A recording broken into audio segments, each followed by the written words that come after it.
ఎంతటి శత్రువునైనా సరే అసలు ఎలా లొంగ తీసుకోవాలి? అనులోమేన బలినం ప్రతిలోమేన దుర్జనం ఆత్మతుల్య బలం శత్రుం వినయేన బలేనవా.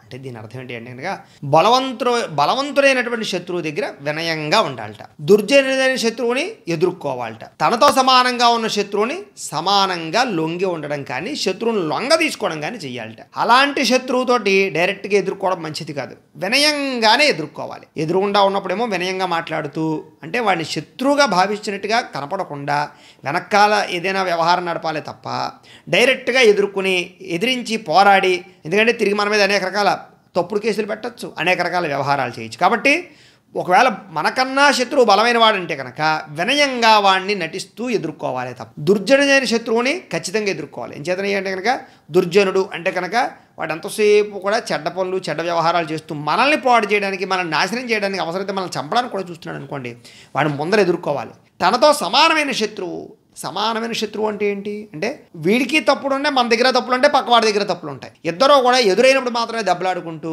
నువ్వు అనుకుంటూ ఉన్నట్లయితే కనుక అలాంటి శత్రువుతోటి లొంగి ఉండడం కానీ, అవసరాన్ని బట్టి వ్యవహరించడం కానీ, లేదా మధ్యవర్తుల ద్వారా రాజీ కుదుర్చుకోవడం కానీ చేసుకోవాలి.